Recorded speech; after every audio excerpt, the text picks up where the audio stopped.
लड़का पैदा करने में सबसे बड़ा हाथ किसका होता है? मर्द ही का होता है, क्योंकि मर्द ही के अंदर वाई क्रोमोसोम होता है। अक्सर घरों में देखा जाता है कि औरतें जो है ना कि मर्द को दबा करके रखती है। 3 महीना में लगेगा कि वो बच्ची है, तो लोग जिसको बच्ची नहीं चाहिए, जिसको गर्ल्स नहीं चाहिए, तो उसको दवाई देकर मार देगा ना। फीमेल अगर अच्छा होता है ना तो उसका बेटा बेटी भी अच्छा होता है। इस हिसाब से अगर वो ज्यादा इंटेलिजेंट होगा तो ये भी बच्चा भी ज्यादा इंटेलिजेंट होता है। Today we will study biology। आज हम लोग पढ़ेंगे बायोलॉजी।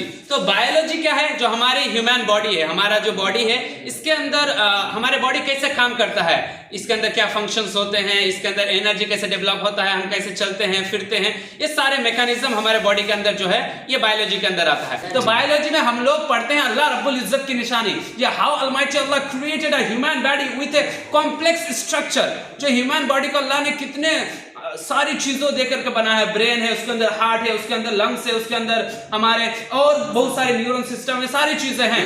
और बायोलॉजी में एक होता है क्रोमोसोम। तो आज हम लोग क्रोमोसोम को पढ़ेंगे। अब फिर ये क्रोमोसोम क्या है? तो एक सोचे आपके पास कार है, कार के अंदर इंजन है, तो इंजन का एक एक पार्ट जो होता है ना, तो उसको क्रोमोसोम कहते हैं। सोचो कि एक इंजन बहुत बड़ा मशीन है, तो उसमें उसका एक नट हो गया या उसका एक सिंगल तार हो गया, वायर हो गया, वो क्रोमोसोम की तरह है। तो ह्यूमन बॉडी में बहुत सारा क्रोमोसोम्स है, और ये क्रोमोसोम फिर कहाँ होते हैं? ये एक सेल के अंदर होते हैं। और हमारे बॉडी में एक सेकंड में तकरीबन 3 बिलियन से ज्यादा सेल पैदा होते हैं। सुभान अल्लाह। इस सेल के अंदर ही एनर्जी होता है, इस सेल के अंदर ही डीएनए होता है, इस सेल के अंदर ही आरएनए होता है। ये फिर डीएनए क्या होता है? जो हम जैसा दिख रहे हैं ना, तो हमारे पीछे जो हमारे आबा अजदाद थे, हमारे जो दादा दादी थे, उसके बॉडी से हमारे बॉडी में इस तरह का एक डीएनए ट्रांसफर होता है, जिसके जरिए वो जैसा थे उसकी तरह ही कुछ लगभग मिलता जुलता हमारी शक्ल बनता है, वो डीएनए में होता है। और उसमें बहुत सारे स्ट्रक्चर होते हैं, बहुत सारा इंफॉर्मेशन होते हैं, ठीक है। तो उसी तरह क्रोमोसोम। अब क्रोमोसोम के अंदर जो हमारे ह्यूमन है, इसमें बॉयज होते हैं, गर्ल्स होते हैं। तो हम लोग उम्मूमन देखते हैं कि जब सोसाइटी में, जब हमारे घर में एक अगर औरत से ज्यादा अगर बेबी गर्ल्स पैदा होती है, बच्ची पैदा होती है, तो हम लोग उसको ब्लेम करते हैं कि सिर्फ इससे गर्ल्स हो रही है, बॉयज नहीं हो रहा है, सिर्फ लड़की हो रही है, लड़का नहीं हो रहा है। लड़की को माशाल्लाह अभी भी हमारे सोसाइटी में कमजोर देखा जाता है। लेकिन मजे की बात यह है कि लड़की और लड़का होने के लिए एक एक्स क्रोमोसोम चाहिए और एक वाई क्रोमोसोम चाहिए। लेकिन वाई क्रोमोसोम औरत के अंदर होता ही नहीं है। There is no Y chromosome in girl और इन फीमेल। तो लड़का पैदा करने में सबसे बड़ा हाथ किसका होता है?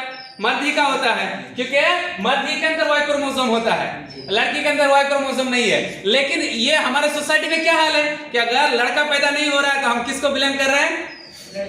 लड़की को, मतलब फीमेल को। लेकिन गलती किसकी है? मतलब जेनेटिकली ये जो होता है मर्द का है।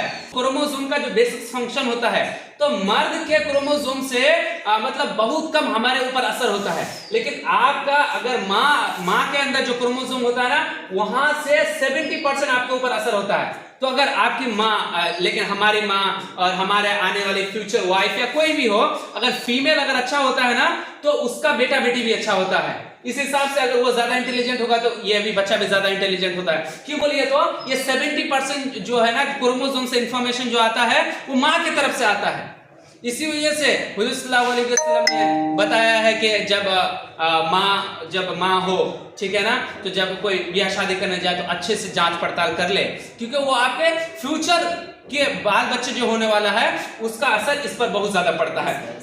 उसके बाद और एक चीज है जो देखिए, हम लोग देखे हैं कि सोसाइटी में जो क्या होता है कि कुछ घरों में, अक्सर घरों में देखा जाता है कि औरतें जो है ना कि मर्द को दबा करके रखती है ना। अभी की सोसाइटी में ऐसा देखा जा रहा है। लेकिन उसका एक मतलब मजेदार वजह आप कह सकते हैं, गर्ल्स के अंदर क्या होता है, 2 एक्स क्रोमोसोम होता है और दोनों ही एक्स क्रोमोसोम वाई क्रोमोसोम से बड़ा होता है। जब एक्स क्रोमोसोम बड़ा है तो जाहिर सी बात है कि वो बड़ा है तो वो उस पर ज्यादा असर करेगी। लेकिन ये सिर्फ मजे की बात है। लेकिन असल में ही और एक चीज है कि जब माँ के पेट में बच्चा या बच्ची होती है ना, तो 3 महीना के अंदर वो हमेशा लगता है कि वो गर्ल्स ही पैदा होगी। क्यों बोलिए? तो क्योंकि एक्स क्रोमोसोम उसमें बड़ा है।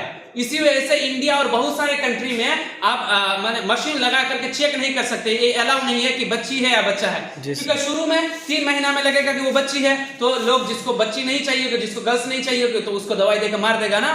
तो लेकिन ये अल्लाह रब्बुल इज्जत की मसलियत है कि शुरू के 3 महीने में ही क्या होता है कि एक्स क्रोमोसोम बड़ा दिखता है, लगता है कि वो बच्ची है, लेकिन आहिस्ता आहिस्ता जब X chromosome Y chromosome adjust होता है तब बच्चा पैदा होता है, ठीक है, बॉयज पैदा होता है। तो आई होप इस वीडियो के जरिए आपको पता चला होगा शॉर्ट में कि बायोलॉजी क्या है और बायोलॉजी के अंदर हम लोग क्या पढ़ते हैं और इसके जरिए कैसे बेबी पैदा होता है और कैसे बॉयज एंड गर्ल्स पैदा होते हैं। Thank you for watching this video, please like and share this video.